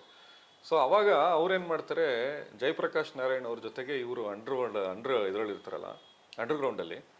ಸೊ ಜಯಪ್ರಕಾಶ್ ನಾರಾಯಣ್ ಅವ್ರನ್ನ ಸಂಪರ್ಕ ಮಾಡಿ 21 ವರ್ಷದ ಹೆಣ್ಮಗಳು ಉಷಾ ಮೆಹ್ತಾ ಅಂತ. ಸೊ ಅವರು ಕಾಂಗ್ರೆಸ್ ರೇಡಿಯೋ ಅಂತ ಸ್ಟಾರ್ಟ್ ಮಾಡ್ತಾರೆ. ಓಕೆ. ಕಾಂಗ್ರೆಸ್ ರೇಡಿಯೋ ಅಂತ ಸ್ಟಾರ್ಟ್ ಮಾಡಿ ಇದೇನು ಮುಸ್ಲಿಂ ಲೀಗ್ ಅವರು ಇದು ಹಿಂದೂ ಮಹಾಸಭಾದವರು RSSನವರು ಕಾಂಗ್ರೆಸ್ನ ವಿರುದ್ಧ ಒಂದು ಅಪಪ್ರಚಾರವನ್ನು ಮಾಡ್ತಾ ಇರ್ತಾರೆ. ಬ್ರಿಟಿಷರ ಜೊತೆ ಕೈ ಜೋಡಿಸ್ಬಿಟ್ಟಿರ್ತಾರೆ. ಇಡೀ ಸ್ವತಂತ್ರ ಚಳುವಳಿಯನ್ನು ಬೇರೆ ರೀತಿ ಕಮ್ಯುನಲ್ ಆ್ಯಂಗಲನ್ನು ಕೊಟ್ಟಿರ್ತಾರೆ. ಅದಕ್ಕೆ ಪ್ರತಿರೋಧ ಒಡ್ಡೋದಕ್ಕೆ ಮತ್ತು ಕಾಂಗ್ರೆಸ್ನ ಸಂದೇಶವನ್ನು ಎಲ್ಲ ಕಡೆ ತಲುಪಿಸೋದಕ್ಕೆ ಕಾಂಗ್ರೆಸ್ ರೇಡಿಯೋ ಅಂತ ಶುರು ಮಾಡ್ತಾರೆ. ಅದಾಗ 3 ತಿಂಗಳಿಗೆ ಅವ್ರನ್ನ ಅರೆಸ್ಟ್ ಮಾಡ್ತಾರೆ, ರೇಡಿಯೋ ಎಲ್ಲ ಸೀಸ್ ಮಾಡ್ತಾರೆ, ಇದಾಗುತ್ತೆ. ಈ ಕ್ವಿಟ್ ಇಂಡಿಯಾ ಚಳುವಳಿನೇ ಮೇಜರ್. ನಿಮಗೆ ಬ್ರಿಟಿಷರು ಭಾರತ ಬಿಟ್ಟು ಹೋಗೋದಕ್ಕೆ ಆಚೆಗಡೆ ಭಾರತ ಬಿಟ್ಟು ತೊಲಗಿ ಅಂತ ಏನು ಹೇಳ್ತಾರೆ. ಸೊ 1947ನೇ ಇಸ್ವಿ ಇದಾಗೋದಕ್ಕೆ ನಮ್ಮ ಸ್ವತಂತ್ರ ಚಳುವಳಿ ಯಶಸ್ವಿ ಆಗೋದಕ್ಕೆ ಕ್ವಿಟ್ ಇಂಡಿಯಾ ಚಳುವಳಿ ಮೇಜರು. ಆ ಸಂದರ್ಭದಲ್ಲಿ ಇವ್ರು ಯಾರೂ ಇರಲ್ಲ. ಸೊ ಗಾಂಧೀಜಿಯವರು ಮತ್ತೆ ಸ್ವತಂತ್ರ ಬಂದ್ಬಿಡುತ್ತೆ. ಸ್ವತಂತ್ರ ಬಂದ ಮೇಲೆ ಗಾಂಧೀಜಿಯವ್ರ ಮೇಲೆ 3 ಸತಿ ಅಟ್ಯಾಕ್ ಮಾಡ್ತಾರೆ. ಒಂದು ಬಾಂಬ್ ದಾಳಿ ಮಾಡೋಕ್ಕೆ ಪ್ರಯತ್ನ ಪಡ್ತಾರೆ. ಅದಾದ ನಂತರ ಅವ್ರಿಗೆ ಬೇರೆ ರೀತಿ ಕೊಲ್ಲಬೇಕು ಅಂತೇಳಿ ಪ್ರಯತ್ನ ಮಾಡಿರ್ತಾರೆ. ಸೊ ನಾಥುರಾಮ್ ಗೋಡ್ಸೆ, ಆಮೇಲೆ ಸಾವರ್ಕರ್ ಮತ್ತು ಇವರ RSS ಸಂಘಟನೆಯಲ್ಲಿದ್ದಂಥ ಒಂದಷ್ಟು ಜನ ಒಂದು ಸಂಚನ ರೂಪಿಸಿ ಗಾಂಧೀಜಿಯವ್ರನ್ನ ಹತ್ಯೆ ಮಾಡ್ತಾರೆ. ಗಾಂಧೀಜಿಯವ್ರ ಹತ್ಯೆ ಮಾಡೋದು ಏನಕ್ಕೆ ಅಂದರೆ ಅವರು ಏನು ಎಲ್ರಿಗೂ ಕೂಡ ಇಲ್ಲಿ ಅಧಿಕಾರ ಬರಬೇಕು ಮತ್ತು ಮುಸಲ್ಮಾನರು ಕೂಡ ಇಲ್ಲಿ ಇರಬೇಕು. ಈ ದೇಶದಲ್ಲಿ ಸ್ವತಂತ್ರ ಚಳುವಳಿನಲ್ಲಿ ಮುಸಲ್ಮಾನರು ಇದ್ದರು. ಸೊ ಅವರು ಇಲ್ಲಿ ಇರಬೇಕು. ದೇಶ ವಿಭಜನೆಯನ್ನು ವಿರೋಧ ಮಾಡ್ತೀನಿ ಅಂತೇನು ಗಾಂಧೀಜಿ ಹೇಳಿದರು, ಅದನ್ನು ಇವರು ಒಪ್ತಾ ಇರಲಿಲ್ಲ. ಈ ದೇಶವನ್ನು ವಿಭಜನೆ ಮಾಡೋಕ್ಕೆ 3 ಭಾಗ ಮಾಡೋದಕ್ಕೆ Hindu Mahasabha, Muslim league, RSS 3 ಕಾರಣ. ಇವರು ದೇಶವನ್ನು ಒಗ್ಗೂಡ್ಸಕ್ಕೆ ಹೋಗಲಿಲ್ಲ, ದೇಶವನ್ನು ವಿಭಜನೆ ಮಾಡಿಬಿಟ್ರು. ಸೊ ಗಾಂಧೀಜಿ ಇದನ್ನು ವಿರೋಧ ಮಾಡಿ ಟೂ ನೇಷನ್ ಥಿಯರಿ ಹೇಳಿದ್ದೆ ಸಾವರ್ಕರೇ ಹೇಳಿದ್ದು. ಆನಂತರ ಅದನ್ನ ಜಿನ್ನಾ ಆಮೇಲೆ ಇನ್ನೊಂದು ಇದು ಗೊತ್ತಾ, ಜಿನ್ನಾ ಮುಸ್ಲಿಮೇ ಅಲ್ಲ, ಪಾರ್ಸಿ. ನೆಸ್ವಾಡಿಯಾ ಅಂತ ಹೇಳಿ ನಿಮ್ಮ ಬಾಂಬೆ ಡೈಯಿಂಗ್ ಕಂಪ್ನಿ ಇದೆಯಲ್ಲ, ಜಿನ್ನಾ ಅವ್ರ ಕುಟುಂಬ ಇವತ್ತಿಗೂ ಭಾರತದಲ್ಲೇ ಇದ್ದಾರೆ. ನೆಸ್ವಾಡಿಯಾ ಅಂತ ಹೇಳ್ಬಿಟ್ಟು ಅವ್ರ ಇದು ಬಾಂಬೆ ಡೈಯಿಂಗ್ ಕಂಪ್ನಿಯ ಮಾಲೀಕರು. ಸೊ ಜಿನ್ನಾ ಅವರ ಇದು ಎಲ್ಲ ಫ್ಯಾಮಿಲಿ, ಅವರ ಸ್ಟೈಲು, ಖಾನ್ ಅಬ್ದುಲ್ ಗಫರ್ ಖಾನ್, ಇವರೆಲ್ಲ ಮೌಲಾನಾ ಆಜಾದ್, ಇವರೆಲ್ಲ ಮುಸಲ್ಮಾನರ ಲೀಡ್ರು. ಜಿನ್ನಾ ಇದು ಕಮ್ಯುನಲ್ ಲೀಡರ್. ಸೊ ಆ ಕಮ್ಯುನಲ್ ಬೇಸ್ ಇದನ್ನ ದೇಶದ ವಿಭಜನೆ ಮಾಡೋದಕ್ಕೆ ಇವ್ರದೇ ಕಾರಣ. ಗಾಂಧೀಜಿ ಹತ್ಯೆ ನಂತರ ಸರ್ದಾರ್ ವಲ್ಲಭಾಯ್ ಪಟೇಲ್ರು 1951ನೇ ಇಸ್ವಿನಲ್ಲಿ ಇದಾದ ನಂತರ ಅವರು ಚುನಾವಣೆಗೆ ಹೋಗೋಕ್ಕಿಂತ ಮುಂಚೆ RSSನ್ನು ನಿಷೇಧ ಮಾಡ್ತಾರೆ 49-50 ಈ ಆಸ್ಪಾಸ್ನಲ್ಲಿ. ಸೊ RSSನ ನಿಷೇಧ ಮಾಡಿದಾಗ ಗಾಂಧೀಜಿ ಹತ್ಯೆ ಆದ ನಂತರ RSS ಸಂಘಟನೆ ಪೂರ್ತಿ ಕೊಲ್ಯಾಪ್ಸ್ ಆಗ್ಬಿಟ್ಟಿರುತ್ತೆ. ಯಾರೂ ಕೂಡ RSSನ ಒಪ್ತಾ ಇರಲಿಲ್ಲ. ಸೊ ಅಷ್ಟರ ಮಟ್ಟಿಗೆ ಅವ್ರು ಹಿನ್ನಡೆಯನ್ನು ಅನುಭವಿಸಿರ್ತಾರೆ.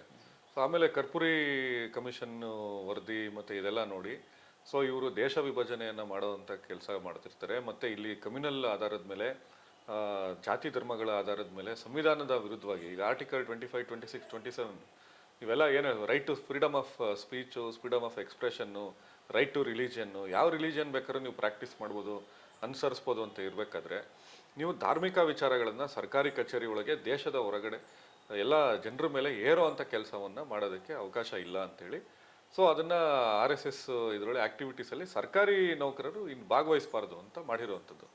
ಸೊ ನೀವು ನಾಳೆ ಸರ್ಕಾರಿ ನೌಕರರು ಇವತ್ತು ನಾವು RSSಗೆ ಹೋಗ್ತೀವಿ ಅಂತ ಹೇಳ್ತಾರೆ. RSS ವಿಚಾರಧಾರೆಗಳನ್ನ ತೊಗೊಂಬಂದ್ಬಿಟ್ಟು ಇಲ್ಲಿ ನೀವು ಅದನ್ನು ಸರ್ಕಾರಿ ಕಚೇರಿಗಳಲ್ಲಿ ಅದನ್ನು ಹೇರೋದಕ್ಕೆ ಪ್ರಾರಂಭ ಮಾಡಿದ್ರೆ ಇವ್ರದ್ದು ಹೆಂಗಿರುತ್ತೆ ಅಂದರೆ ಕೇವಲ 1 ನೇಷನ್ 1 ಲ್ಯಾಂಗ್ವೇಜ್ ಈ ಥರದ್ದು ಏಕಭಾಷೆ. ಜೊತೆಗೆ ಈಗ ನೋಡಿ RSS ಅಂದ ತಕ್ಷಣ ಸಾಮಾನ್ಯ ಜನರ ಮನಸ್ಸಲ್ಲಿ ಏನು ಬರುತ್ತೆ ಅಂತ ಹೇಳಿದ್ರೆ ಎಲ್ಲ ಭೂಕಂಪ ಆಗುತ್ತೆ, ಇನ್ನೆಲ್ಲ ಫ್ಲಡ್ ಆಗುತ್ತೆ, ಅಲ್ಲಿ ಹೋಗಿ RSS ಅವರು ಗಣವೇಷ ಹಾಕ್ಕೊಂಡು ಅಥವಾ ಚಡ್ಡಿ ಹಾಕ್ಕೊಂಡು ಸೇವೆ ಮಾಡುವಂಥದ್ದು ಅಥವಾ ಈ ಥರದ ಒಂದು ಇದಿದೆ. ಮತ್ತು ಅದು ತನ್ನಂತಾನು ಎಲ್ಲೋ ರಾಜಕೀಯ ಸಂಘಟನೆ ಅಂತ ಹೇಳ್ಕೊಳ್ಳೋದಿಲ್ಲ, ಅದೊಂದು ರಾಜಕೀಯ ಸಿದ್ಧಾಂತ ಇಟ್ಕೊಂಡ್ರು ಸಹ. ಆದರೆ ತನ್ನನ್ನು ಅದು ಒಂದು ಸಾಂಸ್ಕೃತಿಕ ಸಂಘಟನೆ ಅಂತ ಹೇಳ್ಕೊಳ್ಳುತ್ತೆ. ನಿಜವಾಗಿಯೂ RSS ಸಾಂಸ್ಕೃತಿಕ ಸಂಘಟನೆ ಅಲ್ಲ. ನಾನು ಅವಾಗಲೇ ಸ್ಟಾರ್ಟಿಂಗಲ್ಲೇ ಹೇಳ್ಬಿಟ್ಟೆ ಅದನ್ನ. ನಿಜವಾಗ್ಲೂ RSS ಸಾಂಸ್ಕೃತಿಕ ಸಂಘಟನೆ ಅಂದರೆ ಮತ್ತೆ ಎಲ್ಲಿ ರಿಜಿಸ್ಟರ್ ಆಗಿದೆ, ಮತ್ತು ಅಲ್ಲಿ ಕತ್ತಿ ವರ್ಷ ಹೇಳ್ಕೊಡ್ತಾರೆ, ಆಮೇಲೆ ಬಂದೂಕ್ ಟ್ರೈನಿಂಗ್ ಕೊಡ್ತಾರೆ. RSS ಕಚೇರಿಗಳಲ್ಲಿ ಬಾಂಬ್ ಸಿಗ್ತವೆ. ಯಾವ ಸಾಹಿತ್ಯ ಸಂಸ್ಕೃತಿ ಕಚೇರಿಗಳಲ್ಲಿ ಬಾಂಬ್ ಹಿಡ್ಕೊಂಡು ಇದು ಮಾಡ್ತಿರ್ತಾರೆ, ಲಾಠಿ ತಿರುಗಿಸ್ಕೊಂಡು ಕರಾಟೆ ಪ್ರಾಕ್ಟೀಸ್ ಯಾರು ಹೇಳ್ಕೊಡ್ತಾರೆ. ಸೊ ಇನ್ನೊಬ್ಬರ ಮೇಲೆ ದ್ವೇಷ ಮಾಡೋವಂಥದ್ದು ಯಾರು ಹೇಳ್ಕೊಡ್ತಾರೆ. ಆಮೇಲೆ ಇನ್ನೊಂದು ಹೇಳ್ತಾರೆ, ಯಾವಾಗಲೂ RSSನವರು ಅಲ್ಲಿಗೆ ಹೋಗ್ಬಿಡ್ತಾರೆ, ಫ್ಲಡ್ಡಲ್ಲಿ ಎಫೆಕ್ಟೆಡ್ ಏರಿಯಾಸ್ ಇರುತ್ತೆ, ಅಲ್ಲಿ ಹೋಗ್ಬಿಡ್ತಾರೆ, ಯಾರಿಗಾರು ಸಹಾಯ ಮಾಡ್ತಾರೆ. ಆಯಿತು, ಕರ್ನಾಟಕದಲ್ಲಿ ಬರಗಾಲ ಆಯ್ತಲ್ಲಪ್ಪ, ಎಷ್ಟು ಜನಕ್ಕೆ ಸಹಾಯ ಮಾಡಿದ್ರು? ಈಗ ಮಳೆ ಬಂದ್ಬಿಟ್ಟು ಗುಡ್ಡ ಕುಸಿದು ಬಿದ್ದೋಗ್ತಾ ಇದೆ, ಯಾಕೆ ಹೋಗ್ತಾ ಇಲ್ಲ?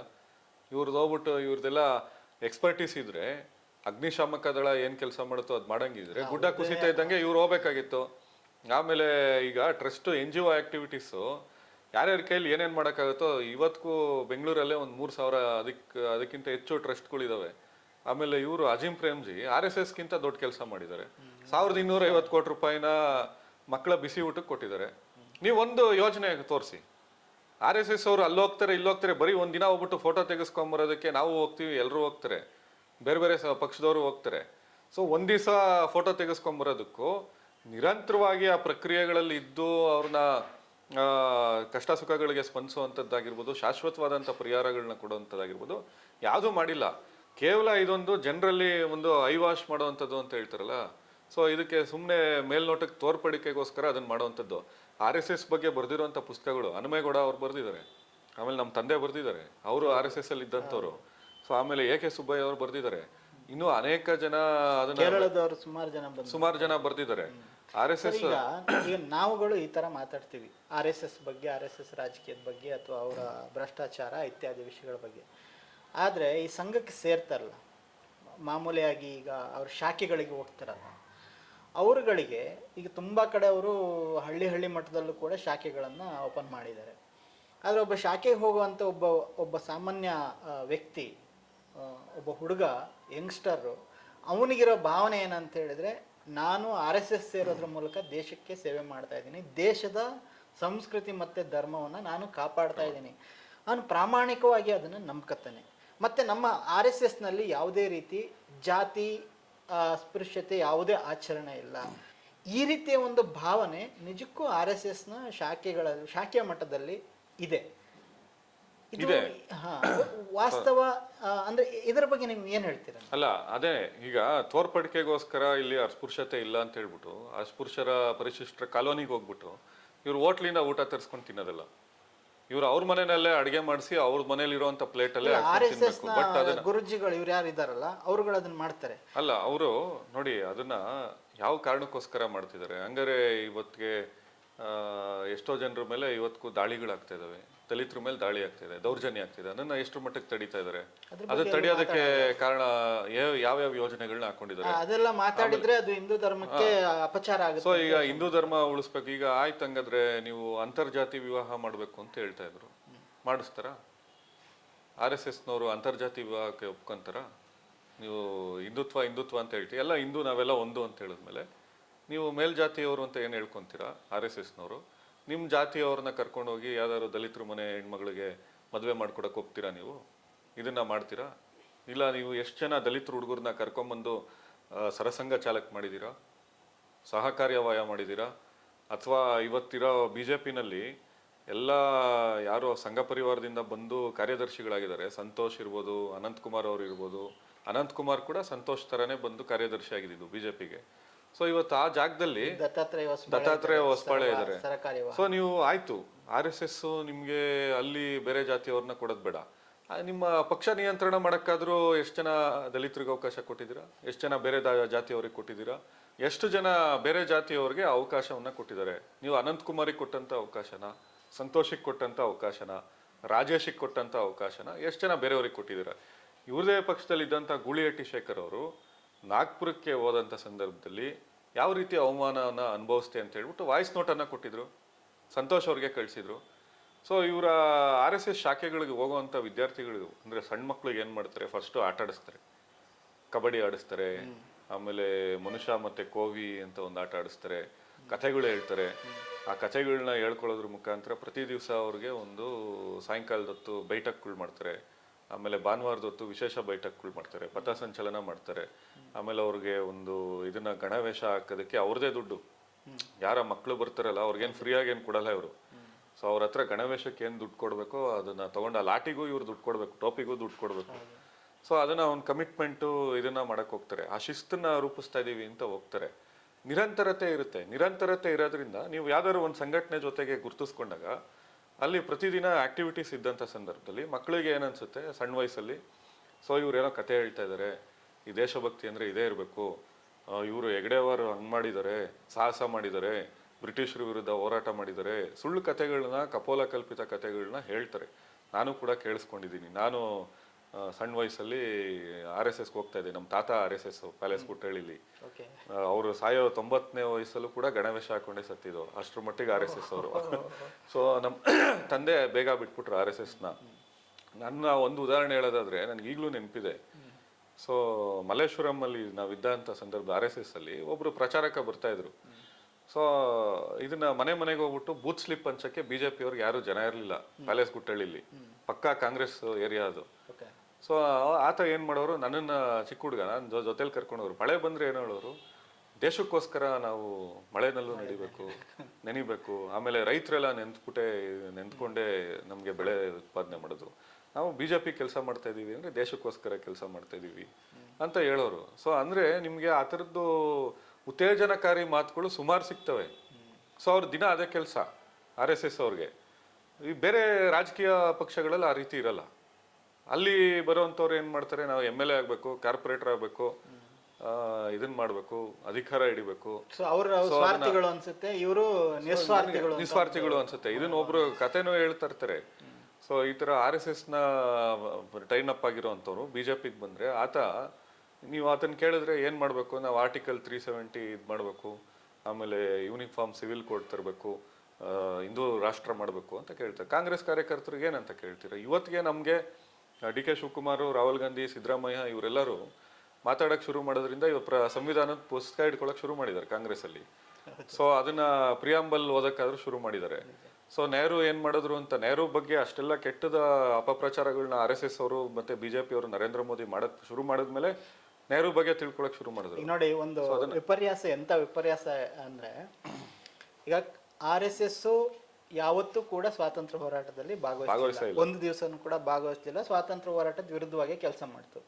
ಈವನ್ ಹೆಡ್ಗೆವಾರ್ ಯಾವುದು ಈ ದಂಡಿ ಸತ್ಯಾಗ್ರಹದ ಟೈಮಲ್ಲಿ ಜೈಲಿಗೆ ಹೋಗ್ತಾರೆ. ಜೈಲಿಗೆ ಹೋದಾಗ ಅವ್ರು ಹೋಗೋ ಉದ್ದೇಶ ಏನಾಗಿತ್ತು ಅಂತ ಹೇಳಿದ್ರೆ, RSSನವರಿಗೆ ಹೋಗ್ಬೇಡಿ ಅಂತ ಹೇಳ್ತಾರೆ. ಹೋಗ್ಬೇಡಿ ಅನ್ನೋದಕ್ಕಿಂತ ಅದು ನಿಮ್ಮ ಇಷ್ಟ ಅಂತ ಹೇಳ್ತಾರೆ ಅದ್ರಲ್ಲಿ ಭಾಗವಹಿಸಿ. ಯಾಕಂದ್ರೆ ಇಡೀ ದೇಶ ಅದರಲ್ಲಿ ಪಾಲ್ಗೊಳ್ತಾ ಇರುತ್ತೆ, ಒಂದು ವಾತಾವರಣ ಇರುತ್ತೆ. ಇವ್ರು ಒಳಗಡೆ ಹೋಗೋದೇನಕ್ಕೆ ಅಂದ್ರೆ, ಅಲ್ಲಿರ್ತಕ್ಕಂಥ ಅವಾಗ ಎಲ್ಲ ಲೀಡರ್ಗಳು, ಕಾಂಗ್ರೆಸ್ ಲೀಡರ್ಗಳು ಒಳಗಡೆ ಬಂದಿರ್ತಾರೆ ಜೈಲಲ್ಲಿ. ಅವರುಗಳಿಗೆ ಇದಲ್ಲ ದಾರಿ, ಕಾಂಗ್ರೆಸ್ ಹೋಗ್ತಿರೋದು, ಈ ಗಾಂಧಿ ಹೋಗ್ತಿರೋದು ಇದಲ್ಲ, ನಾವು ಹಿಂದೂ ಬೇರೆ ಒಂದು ಧರ್ಮದ ಆಧಾರದ ಮೇಲೆ ಸಂಘಟನೆ ಮಾಡಬೇಕು ಅನ್ನೋದನ್ನ ಕನ್ವಿನ್ಸ್ ಮಾಡೋದಕ್ಕೆ ಅದೊಂದೇ ಉದ್ದೇಶಕ್ಕೆ ಹೋಗಿದ್ದಾರೆ ಅಂತೇಳಿ ಇತಿಹಾಸ ಹೇಳುತ್ತೆ. ಈಗ ವಿಪರ್ಯಾಸ ಏನಂದ್ರೆ, ಸ್ವಾತಂತ್ರ್ಯ ಕಾಂಗ್ರೆಸ್ ಮೂಲಕ ಬಂತು, ಗಾಂಧೀಜಿ ಮೂಲಕ ಬಂತು, ಅಥವಾ ಬೇರೆ ಹೋರಾಟಗಳ ಮೂಲಕ ಬಂತು, ಭಗತ್ ಸಿಂಗ್ ಮೂಲಕ ಬಂತು, ಚಂದ್ರಶೇಖರ್ ಆಜಾದ್ ಮೂಲಕ ಬಂತು, ಇದೆಲ್ಲ ನಾವು ನೋಡ್ತೀವಿ. ಆದರೆ ಇವತ್ತು ಇದನ್ನೆಲ್ಲ ಒಂದು ಸಂಭ್ರಮಿಸಿ ಮಾತಾಡಬೇಕಾಗಿದ್ದವರು ಕಾಂಗ್ರೆಸ್ನವರು, ಕಮ್ಯುನಿಸ್ಟರು. ಆದರೆ ಮಾತಾಡ್ತಿರೋರು ಇದೇ RSSನವರು. RSS ಅದರ ರಾಷ್ಟ್ರೋತ್ಥಾನ ಸಾಹಿತ್ಯದ ಮೂಲಕ ನೂರಾರು ಪುಸ್ತಕಗಳು ತಂದಿದೆ. ಈವನ್ ಕಾಂಗ್ರೆಸ್ನ ಮೊದಲ ಅಧ್ಯಕ್ಷರು ಯಾರಿದ್ದು, ಗಂಗಾಧರ ದೇಶಪಾಂಡೆ ಬಗ್ಗೆ ಕಾಂಗ್ರೆಸ್ನ ಪುಸ್ತಕ ತಂದಿಲ್ಲ, ರಾಷ್ಟ್ರೋತ್ಥಾನ ಸಾಹಿತ್ಯ ತಂದಿದೆ. ನೆಹರು ಬಗ್ಗೆ ಕೂಡ ರಾಷ್ಟ್ರೋತ್ಥಾನ ಸಾಹಿತ್ಯ ಪುಸ್ತಕ ತಂದಿದೆ. ಅಂದ್ರೆ ಇದೊಂದು ದೊಡ್ಡ ವಿಪರ್ಯಾಸ ಅಲ್ಲ. ಇದ್ರ ಮೂಲಕ ಅವ್ರು ಏನು ಮಾಡ್ತಿದ್ದಾರೆ ಅಂತ ಹೇಳಿದ್ರೆ, ಅವ್ರಿಗೆ ಸಂಬಂಧನೇ ಇಲ್ಲದೆ ಇದ್ದಂತಹ ಒಂದು ಸ್ವಾತಂತ್ರ್ಯ ಹೋರಾಟದ ಜೊತೆಗೆ ಗುರುತಿಸ್ಕೊಂಡು ಸ್ವಾತಂತ್ರ್ಯ ಹೋರಾಟ ನಮ್ಮದು ಅಂತ ನಂಬಿಸುವ ಕೆಲಸವನ್ನ ಬಹಳ ಯಶಸ್ವಿಯಾಗಿ ನಿರಂತರವಾಗಿ ಅದನ್ನೇ ಮಾಡ್ತಾ ಇದ್ದಾರೆ. ಬಹಳ ಯಶಸ್ವಿಯಾಗಿ ಇದೆ. ಆ ನಿರಂತರತೆಯನ್ನ ಅರ್ಥ ಮಾಡ್ಕೊಂಡವ್ರು ಹೊರಗಡೆ ಬರ್ತಾರೆ. ಸೊ ಅವ್ರ ಮೂಲ ಉದ್ದೇಶ ಏನು ಅನ್ನೋದು ಅರ್ಥ ಮಾಡ್ಕೊಂಡವ್ರು ಹೊರಗಡೆ ಬರ್ತಾರೆ. ನೋಡಿ, ಬಾಬು ಕೃಷ್ಣಮೂರ್ತಿ ಅಂತ RSS ಕಾರ್ಯಕರ್ತ, ಅವನೇನು ಪುಸ್ತಕ ಬರೆದಿದ್ದಾನಲ್ಲ, ಅಜೇಯ ಅಥವಾ ಬೇರೆ ಬೇರೆ ಇದ್ರ ಬಗ್ಗೆ, ಚಂದ್ರಶೇಖರ್ ಆಜಾದ್ ಬಗ್ಗೆ ಎಲ್ಲ, ಅವ್ರು ಚಂದ್ರಶೇಖರ್ ಆಜಾದ್, ಭಗತ್ ಸಿಂಗ್ ಇವ್ರ ಹೆಸರು ಹೇಳಕ್ಕೂ ಅರ್ಹತೆ ಇಲ್ಲ. ಭಗತ್ ಸಿಂಗ್ ಒಂದು ನೋಡಿ ವಿಪರ್ಯಾಸ, ಭಗತ್ ಸಿಂಗ್ ಕಮ್ಯುನಿಸ್ಟ್ ಲೀಡ್ರು, RSS ಅವ್ರು ಹಿಡ್ಕೊಂಡು ಓಡಾಡ್ತಿದ್ರು ಭಗತ್ ಸಿಂಗ್. ಹಿಂದೆ ಒಂದ್ಸರಿ ಶಿವಮೊಗ್ಗದಲ್ಲಿ ಜಾಗೋ ಭಾರತ್ ನಡಿಬೇಕಾದ್ರೆ ಚಕ್ರವರ್ತಿ ಸೂಲಿಬೆಲೆ ಆಕ್ಟಿಂಗ್ ಮಾಡಿ ತೋರಿಸೋದು, ರಾಜ್ಗುರು, ಭಗತ್ ಸಿಂಗ್, ಸುಖದೇವ್ ಏನು ಇದಾಗ್ತಾರಲ್ವಾ, ಅದನ್ನ ಇವನೇ ತಾನೇ ಭಗತ್ ಸಿಂಗ್ ಆಗಿ ಚಕ್ರವರ್ತಿ ಸೂಲಿಬೆಲೆ ಲಾಸ್ಟ್ಗೆ ಎಲ್ಲರ ಕಣ್ಣಲ್ಲಿ ಬಳ ನೀರು ಬರ್ತಾ ಇರುತ್ತೆ. ಅಂದ್ರೆ ಇವ್ರು ಎಷ್ಟು ಹಿಪೋಕ್ರೇಟ್ಸ್ ಅನ್ನೋದಕ್ಕೆ, ಒಳಗಡೆ ಇವರಿಗೆ ಈ ಸ್ವಾತಂತ್ರ್ಯದ ಬಗ್ಗೆನೂ ಕನಿಷ್ಠ ಗೌರವ, ಹೊರಗಡೆ ಇದು ಮಾಡ್ತಿದ್ ಹೆಂಗ್ ಸಾಧ್ಯ ಆಯ್ತು ಅಂತ. ಅದೇ ಈ ಬೂಟಾಟಿಕೆ ಇದೆಯಲ್ಲ, ಈ ವಂಚನೆ, ಇದು ನೀವು ಧಾರ್ಮಿಕ ವಿಚಾರಗಳನ್ನ ಇಟ್ಕೊಂಬರೋರಿಗೆ ಅದು ಒಳಗಡೆ ಬಂದ್ಬಿಟ್ಟಿರುತ್ತೆ. ತುಂಬಾ ಜನ ನೀವು ಸ್ವಾಮೀಜಿಗಳನ್ನ ನೋಡಿರ್ಬೋದು, ಅವರು ಮೋಸ ಮಾಡ್ತಿರ್ತಾರೆ. ವಿನಿವಿಂಗ್ ಶಾಸ್ತ್ರಿ ಅಂತ ಅವನು ಮೋಸ ಮಾಡಿರ್ತಾನೆ. ಆಂಬಿಡೆಂಟ್ ಕೇಸು, ಆಮೇಲೆ ಇನ್ನ ಅನೇಕ ಯಾವುದೇ ಧರ್ಮದವ್ರು ಆಗಿರ್ಬೋದು.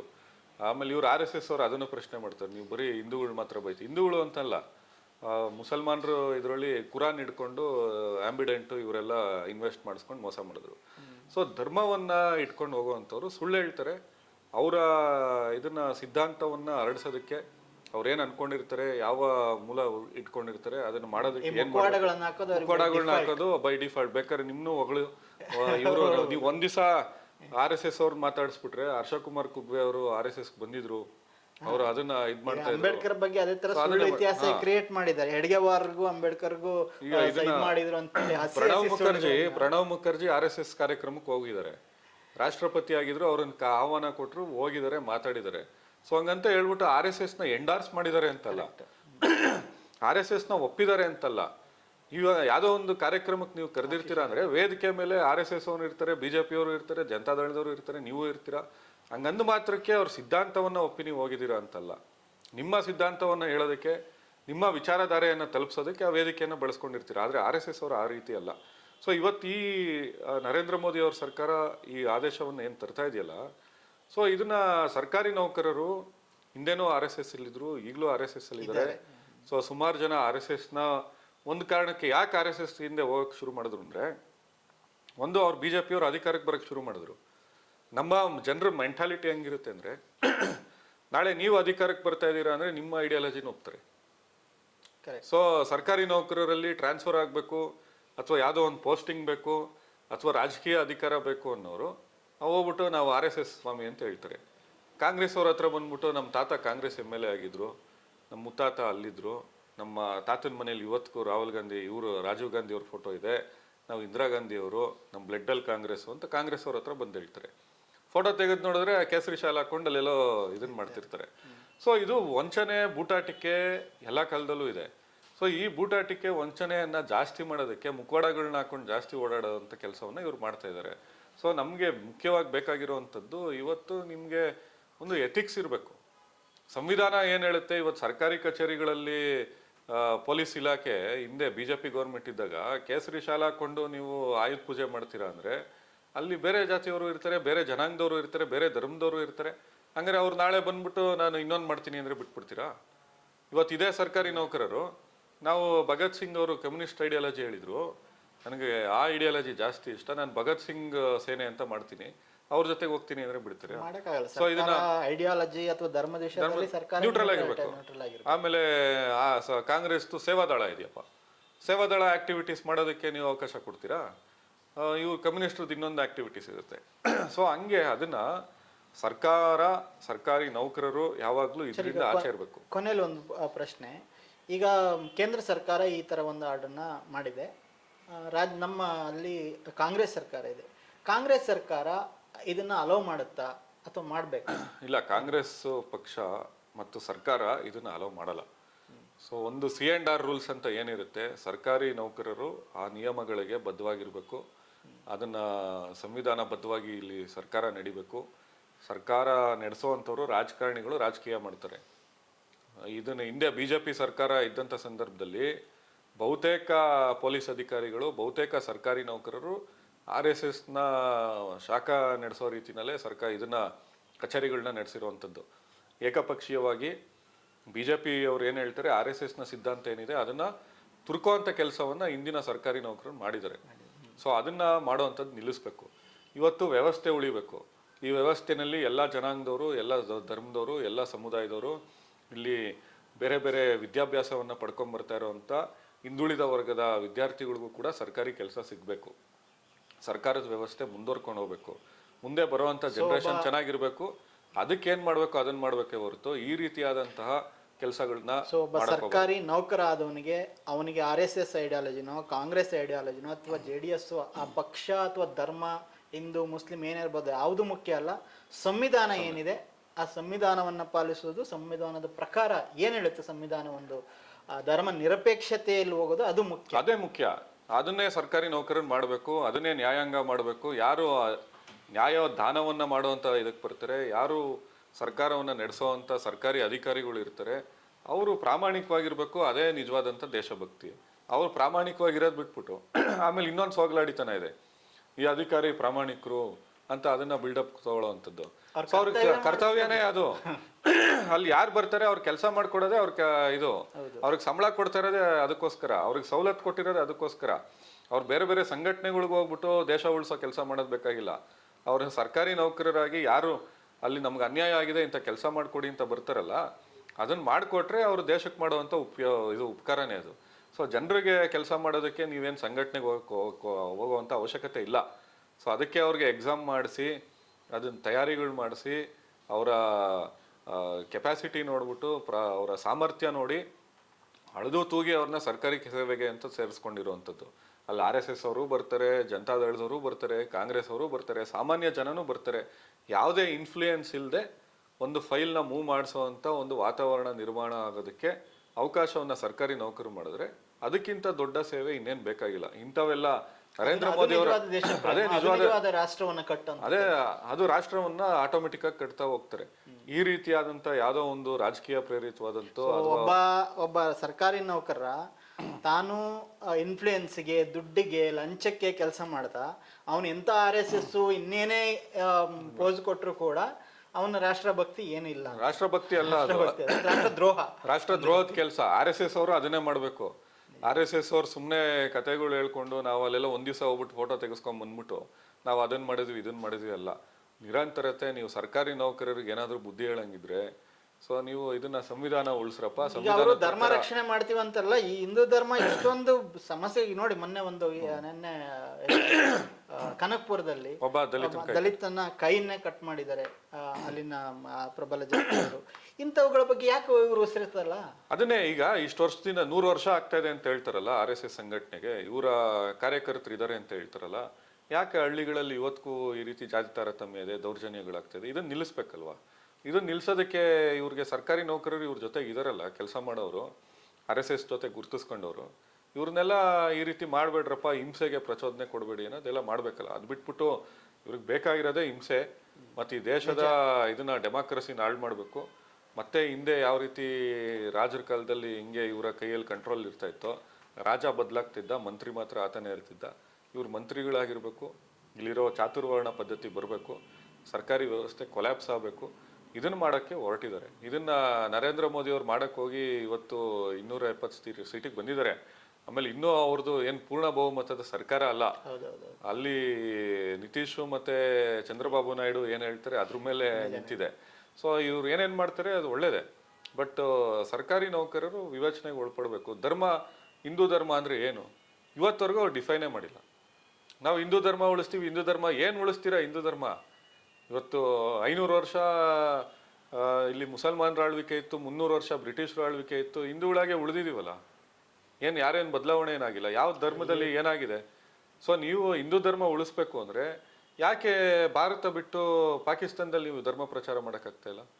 ಇವು 52 ಮುಸಲ್ಮಾನ ರಾಷ್ಟ್ರಗಳಿದಾವೆ ಅಂತ ಹೇಳ್ತಿರಲ್ಲ, ನೀವು ಯಾಕೆ ಬೇರೆ ರಾಷ್ಟ್ರಗಳಲ್ಲಿ ಇವಾಗ ಇಲ್ಲಿ ಬೌದ್ಧ ಧರ್ಮ ಇಲ್ಲಿ ಹುಟ್ಟಿತು, ಜಪಾನಲ್ಲಿದೆ, ಆಮೇಲೆ ಚೈನಾದಲ್ಲಿದೆ, ಬೇರೆ ಬೇರೆ ದೇಶದಲ್ಲಿ ಬೌದ್ಧ ಧರ್ಮ ಇದೆ. ನಮ್ಮ ದೇಶದಲ್ಲಿ ಹುಟ್ಟಿರುವಂತ ಧರ್ಮ ಉಳಿಸೋದು ಅವರ ಅಜೆಂಡಾ ಅಲ್ಲ. ಹೇಳ್ಬೋದು. ಸೊ ಅವ್ರು ಹೇಳುವಂತ ಧರ್ಮ ಯಾವುದು? ಈಗಾಗಲೇ ಅನೇಕ ಜನ RSS ಬಿಟ್ಟವ್ರು ಅದನ್ನ ಕ್ಲಾರಿಫೈ ಮಾಡೋರೆ. ಅವ್ರು ಹೇಳುವಂಥದ್ದು ಇಲ್ಲಿ ಒಂದು ಜಾತಿಯ ಧರ್ಮವನ್ನ ಸ್ಥಾಪನೆ ಮಾಡಬೇಕು, ಅವ್ರ ಕೆಳಗಡೆ ಬೇರೆಯವರೆಲ್ಲ ಕೆಲಸ ಮಾಡಬೇಕು. ಸೊ ಈ ಚಾತುರ್ವರ್ಣ ಪದ್ಧತಿಯನ್ನ ಜಾರಿಗೆ ತರಬೇಕು ಅನ್ನೋದು ಅಷ್ಟೇ. ಸಂವಿಧಾನವನ್ನ ತೆಗಿಬೇಕು. ಅದನ್ನೇ ಅನಂತಕುಮಾರ್ ಹೆಗಡೆ ಹೇಳ್ತಾ ಇದ್ದಿದ್ದು. ಸೊ ಸಂವಿಧಾನದಲ್ಲಿ ಧರ್ಮ ನಿರಪೇಕ್ಷತೆ ಏನಿದೆ ಅದನ್ನ ಫಾಲೋ ಮಾಡಬೇಕು. ಇವ್ರು ಮಾಡಕ್ ರೆಡಿ ಇಲ್ಲ. ಸೊ ಇದನ್ನ ದ್ವೇಷವನ್ನ ಮೂಡಿಸುವಂತ ಕೆಲಸ ಮಾಡ್ತಾರೆ. ಸರ್ಕಾರಿ ನೌಕರರು ಇದರಿಂದ ಆಚೆ ಇರಬೇಕು. ಇಲ್ಲಿರುವಂತ ಕಾಂಗ್ರೆಸ್ ಸರ್ಕಾರ ಇದನ್ನು ಜಾರಿ ಮಾಡಲ್ಲ. ಖಂಡಿತ ಸರ್. ಪ್ರಿಯ ವೀಕ್ಷಕರೇ, ಇಷ್ಟೊತ್ತು ಈ RSS ಸಂಬಂಧಪಟ್ಟ ಹಾಗೆ ಮೋದಿ ಸರ್ಕಾರ ತೆಗೆದುಕೊಂಡ ನಿಲುವಿನ ಒಂದು ಹಿನ್ನೆಲೆಯಲ್ಲಿ RSS ಅಂದ್ರೆ ಏನು ಅನ್ನೋದನ್ನ ಅರ್ಥ ಮಾಡ್ಕೊಳ್ಳೋಕೆ ಹಲವಾರು ವಿಚಾರಗಳನ್ನ ನಮ್ಮ ಜೊತೆಗೆ ಸೂರ್ಯ ಮುಕುಂದರಾಜ್ ಹಂಚಿಕೊಂಡಿದ್ದಾರೆ. ಅವರಿಗೆ ಎಲ್ಲರ ಪರವಾಗಿ ವಂದನೆಗಳು. ನೋಡ್ತಾ ಇರಿ ಕನ್ನಡ ಪ್ಲಾನೆಟ್.